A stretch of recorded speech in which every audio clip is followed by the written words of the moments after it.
Artist Anonymous. I am staring at the painting. Yes, it's very English.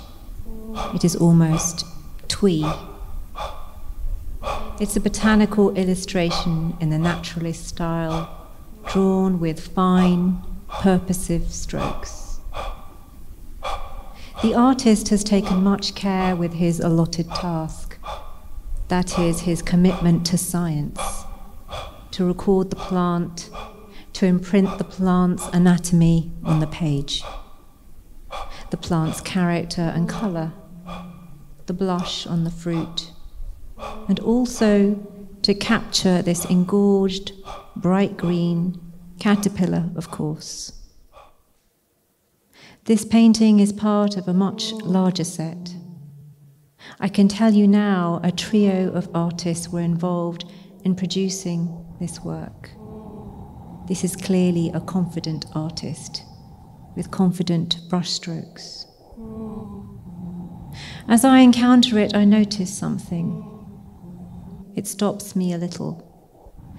Yes, there is a restraint of hand, but something else layering the painting under the curve of each leaf. What does the artist want me to notice?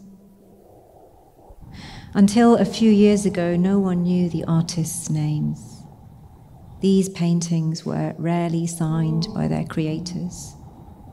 3 artists were employed as company men, the trio of artists whose function was to create works that were typical of the British East Asia company style.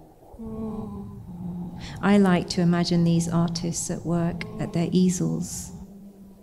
Sheikh Zain al-Din, Bhavani Das, Ram Das, the forgotten masters. I wish I could tell you more about their lives, their loves and passions, but I cannot even tell you where Sheikh Zain al-Din is buried. His British patrons praise the clarity of these drawings, but I wonder what they fail to see when they turn the exquisite pages in their albums in England.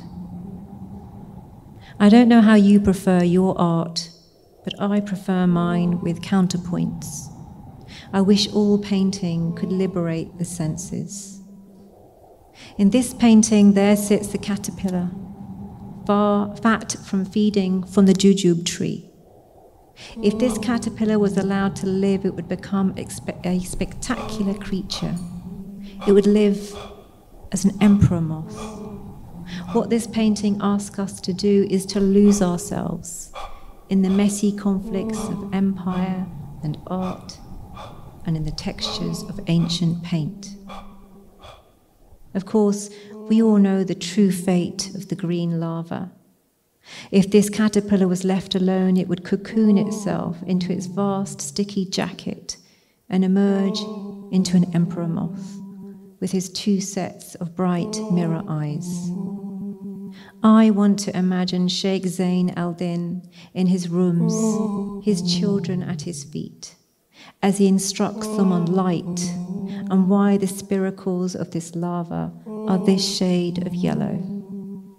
I like to think of him listening to the music of the plants, whilst the fruits of the jujube tree turn red, to lift up a child, point to the canvas, and say, "Where eye and ear meet, my John, that is where art is made."